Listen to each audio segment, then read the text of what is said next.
അയോധ്യാകാന്ഡം 13 സർഗം. കൈകേയി അനുനയം. പുണ്യമുടങ്ങി വിണ്ണിൽ നിന്ന് മണ്ണിൽ വീണ യയാതിയെപ്പോലെ നിലത്തു വീണ് കിടക്കുന്ന രാജാവിനോട് കാര്യം സാധിക്കാഞ്ഞ് ഭയമാണ്ട് കൈകേയി വീണ്ടും അതേ വരം തന്നെ ആവശ്യപ്പെട്ടു. മഹാരാജ, അങ്ങ് ദൃഢവ്രതനും സത്യവാദിയുമൊക്കെയാണെന്ന് വീമ്പ് പറയുന്നുണ്ടല്ലോ. എനിക്ക് ഈ വരം തന്ന് കടം തീർക്കാത്തത് എന്തുകൊണ്ട്? ഇത് കേട്ട് തെല്ലിടബോധമറ്റ് കിടന്ന രാജാവ് കോപമാണ്ട് അവളോട് പറഞ്ഞു, ഞാൻ മരിച്ച് രാമൻ വനത്തിലും പോയ ശേഷം കഷ്ടം ദുഷ്ടയെ നീ ഈ കാര്യം നേടി സുഖിച്ചു കൊള്ളുക. വാനിൽ ദേവന്മാർ രാമന്റെ കുശലം ചോദിച്ചാൽ രാമനെ വെടിഞ്ഞ് ഞാൻ എങ്ങനെ പൊറുക്കും? കൈകേയിയുടെ പ്രിയം നേടാൻ വേണ്ടി രാമനെ കാട്ടിലയച്ചു എന്ന സത്യം പറഞ്ഞാൽ അത് അസത്യമായി വരും. സുഖങ്ങൾ മാത്രം പരിചയിച്ചവനും ദുഃഖം അറിഞ്ഞിട്ടില്ലാത്തവനുമായ രാമന്റെ ദുഃഖം ഞാൻ എങ്ങനെ കാണും? ദുഃഖാർഹനല്ലാത്ത രാമന് ദുഃഖം വരുത്തും മുമ്പ് ഞാൻ കണ്ണടച്ചെങ്കിൽ എനിക്ക് സുഖം വന്നേനെ. പ്രശംസേ പാപസങ്കൽപ്പേ, സത്യപരാക്രമനായ രാമന് എൻ്റെ പ്രിയപുത്രന് നീ എന്തിനു പ്രിയം ചെയ്യുന്നു? ലോകത്തിൽ എനിക്ക് നിത്യമായ ദുഷ്കീർത്തിയും അവമാനവും ഭവിക്കും. മനം കലങ്ങിയ മന്നൻ ഈ വിധം കേഴവേ സൂര്യൻ മറഞ്ഞു, ഇരുൾ പരന്നു. നിലാവോലുന്ന ആ രാത്രി അഴലിലാണ്ട് അരജന് അമ്മട്ട് തോന്നിയില്ല. അടിക്കടി ചുടുന്നൊരു വീർപ്പും വിട്ട് മേലോട്ട് നോക്കി ആ വൃദ്ധൻ വാവിട്ട് കരഞ്ഞു.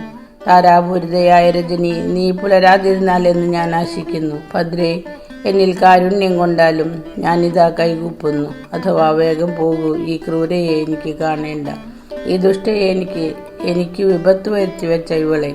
ഇതും പറഞ്ഞ് രാജാവ് വീണ്ടും കൂപ്പുകൈയോടെ കൈകേയിയോട് പറഞ്ഞു, ദേവി, ഈ സച്ചരിതനിൽ ദീനനിൽ നിനക്കധീനനിൽ ആയുസറ്റവനിൽ രാജാവിൽ ഭദ്രയെ പ്രസാദിച്ചാലും. സുന്ദരി, ഏകാന്തത്തിലല്ല ഞാനിത് പറയുന്നത്. ബാലയെ എന്നിൽ കനിയൂ, കാരുണ്യവതിയല്ലേ നീ. ദേവി, പ്രസാദിക്കൂ, നീ നൽകിയ രാജ്യം രാമൻ നേടട്ടെ, നിനക്ക് നിസ്തുല കീർത്തി ലഭിക്കും. എനിക്കും രാമനും ലോകത്തിനും ഗുരുക്കന്മാർക്കും ഭരതനും പ്രിയമായ ഇക്കാര്യം സുമുഖി ചെയ്താലും. ധീരനും ശുദ്ധനുമായ രാജാവ് തൊടുത്ത കണ്ണീരും വാർത്ത് നെടുനേരം ബലമട്ടു കേണിട്ടും ദുഷ്ടയായ കൈകേയി അദ്ദേഹത്തിന്റെ അപേക്ഷ അനുസരിച്ചില്ല. അസന്തുഷ്ടയായ കൈകേയിയുടെ പ്രതികൂല വാക്ക് കേട്ട് മകന്റെ വനവാസം ഓർത്ത് ദശരഥൻ കരഞ്ഞു. ബോധം കെട്ട് നിലത്തു വീണു. ഇങ്ങനെ ആർത്തനായ അർജൻ നെടുവീർപ്പ് വിട്ടു വിഷമിക്കെ ആ രാത്രി അവസാനിച്ചു. തുയിലുണർത്താൻ വന്നവരെ രാജാവ് തടഞ്ഞു. അയോധ്യാകാന്ഡം 14 സർഗം. കൈകേയുപാലംഭം. പുത്രശോകത്താൽ അഴലാണ്ട് ബോധം കെട്ട് നിലത്തു വീണുപിടയുന്ന ദശരഥനോട് ആ ദുഷ്ട ഈ വിധം പറഞ്ഞു, എന്നോട് സത്യം ചെയ്തിട്ട് പാപം ചെയ്ത് മണ്ണിൽ തളർന്നു കിടക്കുന്നതെന്ത്? നിലയ്ക്ക് നിൽക്കുക. സത്യമാണ് പരമധർമ്മമെന്ന് ധർമ്മജ്ഞന്മാർ പറയുന്നു. സത്യത്തെ ആശ്രയിച്ചാണ് ഞാൻ ധർമ്മം അനുസരിക്കാൻ നിർബന്ധിച്ചത്. സത്യത്തിലാണ് ധർമ്മം നിലകൊള്ളുന്നത്. സത്യമാണ് ശാശ്വത വേദങ്ങൾ. സത്യം കൊണ്ടാണ് പരമപദം പ്രാപിക്കുന്നത്. ധർമ്മത്തിൽ ശ്രദ്ധയുണ്ടെങ്കിൽ സത്യത്തെ അനുസരിക്കുക. ആ വരം എനിക്ക് സഫലമാകട്ടെ. വരദനല്ലോ അങ്ങ്. ധർമ്മലാഭത്തിലും എൻ്റെ ആവശ്യമനുസരിച്ച് മകൻ രാമന് വനത്തിൽ അയക്കൂ. ഞാനിത് 3 വട്ടം പറയുന്നു. ആര്യ, അങ്ങ് എന്നോട് ചെയ്ത പ്രതിജ്ഞ നിറവേറ്റാതിരിക്കിൽ പരിത്യക്തയായി ഞാൻ അങ്ങയുടെ മുമ്പിൽ പ്രാണൻ കളയും. കൈകേയി നിശങ്കം ഈ വിധം നിർബന്ധിക്കെ ദശരഥന് ഇന്ദ്രപാശം മഹാബലിക്കുന്ന പോലെ പാശം മറുക്കാനായില്ല. മുഖത്തിനും ചക്രത്തിനും ഇടയ്ക്ക് കിടന്നു പിടയുന്ന കാളയെപ്പോലെ ദശരഥന്റെ നെഞ്ചു കിടന്നു പിടഞ്ഞു. മുഖം വിളറി, കണ്ണു കലങ്ങി, കാഴ്ച മങ്ങി, പണിപ്പെട്ട് തൻ്റെ ഇടം വീണ്ടെടുത്ത് കൈകേയിയോട് പറഞ്ഞു, പാപേ, ഞാൻ അഗ്നിസാക്ഷിയായി മന്ത്രപൂർവ്വം നിന്നെ പാണിഗ്രഹണം ചെയ്തുവല്ലോ. എനിക്ക് നിന്നിൽ പിറന്ന മകനെയും നിന്നോടൊപ്പം ഞാൻ ത്യജിക്കുന്നു. രാത്രി ദേവതയാത്രയായി സൂര്യോദയമായി രാമാഭിഷേകത്തിന് ജനങ്ങൾ എന്നെ ബന്ധപ്പെടുത്തും. രാമാഭിഷേകത്തിന് സംഭവിച്ച ദ്രവ്യങ്ങൾ ഉപയോഗിച്ച് രാമനെ കൊണ്ട് മരിച്ച എനിക്ക് ഉദകക്രിയ ചെയ്യിക്കുക. അശുഭയെ, നീയും നിന്റെ മകനും എനിക്ക് ഉദകക്രിയ ചെയ്യരുത്. രാമാഭിഷേകം നീ മുടക്കുന്ന പക്ഷം മുമ്പ് ജനങ്ങളുടെ ആനന്ദമാർന്ന മുഖം കണ്ട് എനിക്ക് ഉത്സാഹവും സന്തോഷവും മറ്റ് ജനങ്ങളുടെ മുഖം കാണുവാൻ കഴിവില്ല. രാജാവ് കൈകേയിയോട് ഇങ്ങനെ പറയവേ നേരം പുലർന്നു. അപ്പോൾ കൈകേയി കോപം മൂത്ത് പരുഷമായ നിർമ്മതിയോട് പറഞ്ഞു, രാജൻ, എന്താണിങ്ങനെ വിഷം കലർന്ന വാക്കുകൾ പറയുന്നത്? വേഗം രാമനെ വരുത്തുക. രാജ്യം ഭരതന് നൽകുക. രാമനെ കാട്ടിലയക്കുക. എന്നെ ശത്രുമുക്തിയാക്കുക. ഇത്രയും ചെയ്താൽ അങ്ങ് ചെയ്യേണ്ടതൊക്കെ ചെയ്തവനാകും. നേരം പുലർന്ന് സൂര്യനുദിച്ച് ശുഭമുഹൂർത്തം സമാഗതമായപ്പോൾ ശിഷ്യസമേതനായ വസിഷ്ഠൻ സംഭാരങ്ങളോടുകൂടി പുരത്തിൽ പ്രവേശിച്ചു. വഴികളൊക്കെ അടിച്ചു തെളിച്ച് വഴിക്കെല്ലാം കൊടികൾ നാട്ടി ഉത്സാഹമാർന്ന ജനങ്ങൾ തിങ്ങി. രാമാഭിഷേകത്തിന് സോത്സാഹം ഒരുങ്ങി. പൗരജനപദന്മാരാലും ബ്രാഹ്മണരാലും അലങ്കൃതവും അശ്വങ്ങളാലും അശ്വപാലന്മാരാലും ശോഭിതവുമായ അന്തഃപുരത്തിൽ ഋഷിമാരാൽ പരിവൃതനായ വസിഷ്ഠൻ എത്തിച്ചേർന്നു. അപ്പോൾ രാജഗൃഹത്തിൽ നിന്ന് പുറത്തേക്ക് വരുന്ന സുമന്ത്രൻ എന്ന സാരഥിയെ കണ്ടു. വസിഷ്ഠൻ സുമന്ത്രനോട് പറഞ്ഞു, ഞാൻ എത്തിയിരിക്കുന്ന വിവരം രാജാവിനെ അറിയിക്കുക.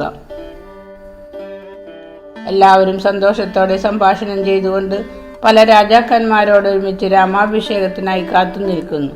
രാമൻ ശുഭമുഹൂർത്തത്തിൽ രാജ്യം നേടുന്നതിന് അങ്ങ് രാജാവിനെ ബന്ധപ്പെടുത്തുന്നു.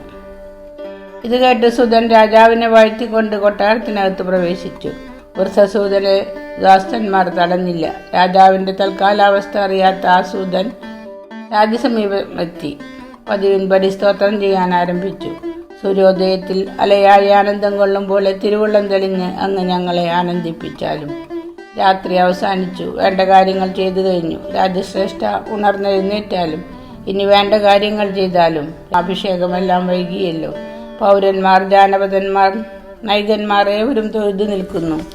വിപ്രരോടൊത്ത് വസിഷ്ഠനും നിന്നരുളുന്നു. രാമാഭിഷേകത്തിന് വേഗം മാറ്റം നൽകിയാലും ഇടയനില്ലാത്ത കാലികളെ പോലെയും നായകനില്ലാത്ത സേന പോലെയും ചന്ദ്രനില്ലാത്ത രാത്രി പോലെയും കാളയില്ലാത്ത വൈക്കൽ പോലെയും ആകും രാജാവില്ലാത്ത ഈ രാജ്യവും. സുമന്ത്രന്റെ അർത്ഥയുക്തമായ വാക്കുകൾ കേട്ട് രാജാവ് വീണ്ടും മഴയിലാണ്ടു. മകനെക്കുറിച്ചുള്ള സന്തോഷമെല്ലാം നശിച്ച രാജാവ് ദുഃഖത്താൽ തുടുത്ത കണ്ണുകൊണ്ട് സൂതനെ നോക്കി പറഞ്ഞു, നിന്റെ വാക്കുകൾ കൊണ്ട് നീ എന്റെ മർമ്മങ്ങൾ വീണ്ടും കുത്തിക്കീറുകയാണ്. രാജാവിന്റെ കരുണവാക്കുകൾ കേട്ടും ദീനാവസ്ഥ കണ്ടും സുമന്ത്രൻ കൈകൂപ്പിക്കൊണ്ട് പിൻവാങ്ങി. ദീനത കൊണ്ട് സ്വയം ഒന്നും പറയാനാവാതെ രാജാവ് നിലകൊള്ളുകയും മന്ത്രജ്ഞയായ കൈകേയി സുമന്ത്രനോട് പറഞ്ഞു, സുമന്ത്ര, രാമാഭിഷേക ഹർഷത്താൽ രാത്രിയെല്ലാം ഉറക്കമിളച്ച രാജാവ് തളർച്ച കൊണ്ട് ഉറങ്ങുകയാണ്. സൂതാ, വേഗം പോയി രാമനെ കൂട്ടിക്കൊണ്ടുവരിക, ഒട്ടും മടിക്കേണ്ട. ദേവി, രാജാവ് ആജ്ഞാപിക്കാതെ ഞാൻ പോകുന്നതെങ്ങനെ? സുമന്ത്രവാക്യം കേട്ട് രാജാവ് പറഞ്ഞു, സുമന്ത്ര, വേഗം രാമനെ കൊണ്ടുവരിക, എനിക്ക് രാമനെ കാണണം. അത് ശുഭമെന്ന് നനച്ച് സുമന്ത്രൻ സന്തോഷിച്ചു.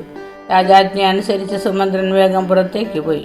കൈകേയി ബന്ധപ്പെടുത്തിയത് രാമാഭിഷേകത്തിന് തന്നെ എന്ന് നനച്ച് അതീവ സന്തോഷത്തോടെ സൂതൻ രാമനെ കാണാൻ വേഗം നടന്നു.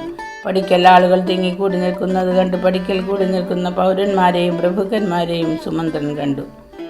അയോധ്യാകാന്ഡം 15-ാം സർഗം. അഭിഷേക സജ്ജീകരണം.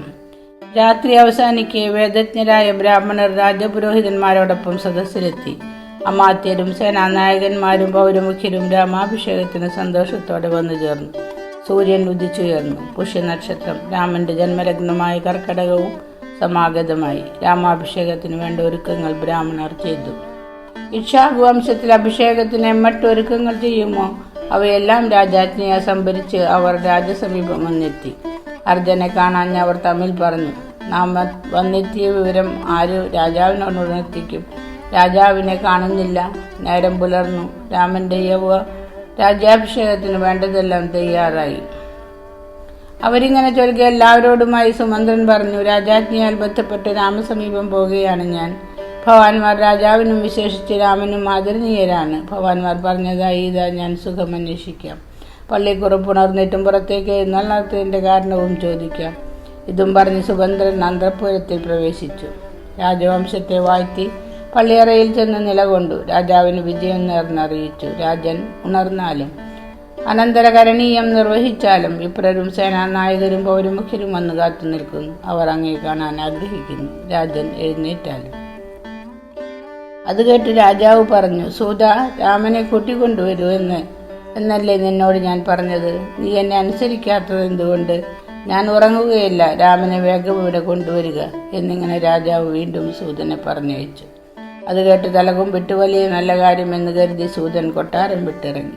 പോകും വഴി രാമാഭിഷേകത്തെക്കുറിച്ച് ജനങ്ങൾ സാമോദം സംസാരിക്കുന്നത് സൂതൻ കേട്ടു. മനോഹരമായ രാമഭവനം സുമന്ത്രൻ കണ്ടു. ജനങ്ങൾ തിക്കിത്തിരക്കി കൂപ്പുകൈയോടെ നിലകൊള്ളുന്നു. തിരുമുൽ കാഴ്ചകളും കൊണ്ട് ഗ്രാമപ്രദേശങ്ങളിൽ നിന്ന് വന്നവർ രാമാഭിഷേകം പറഞ്ഞ് സന്തോഷമാർന്നവർ. കുതിരകളെ പൊട്ടിയ തേരിലിരുന്ന സൂതൻ നഗരത്തിന് അലങ്കാരഭൂതവും ജനനിമിടവുമായ രാജമന്ദിരം കണ്ടു. അവിടെ രാമാഭിഷേകത്തിൽ സന്തോഷമാർന്ന ജനങ്ങൾ മംഗളം നേരുന്നത് കണ്ടു. രാമഭവനം ഇന്ദ്രഭവനത്തിന് സമം മനോഹരം. പടിക്കൽ ജനങ്ങൾ കോടിയൊടുത്ത് തിരുമുൽ കാഴ്ചകളുമേന്തി തിങ്ങിക്കൂടി നിലകൊള്ളുന്നു. രാമൻ സവാരി ചെയ്യുന്ന മല പോലെയുള്ള മതിയാന ശത്രുഞ്ജയത്തെയും സൂതൻ കണ്ടു. അമാത്യമുഖ്യരെയും കണ്ടു. അവരെയും കടന്ന് സൂതൻ സമൃദ്ധമായ അന്തഃപുരത്തിലെത്തി. മഹാവിമാനം പോലെ വലിപ്പമേറിയ രാജഭവനത്തിൽ സുമന്ത്രൻ യാതൊരു തടസ്സവും കൂടാതെ പ്രവേശിച്ചു.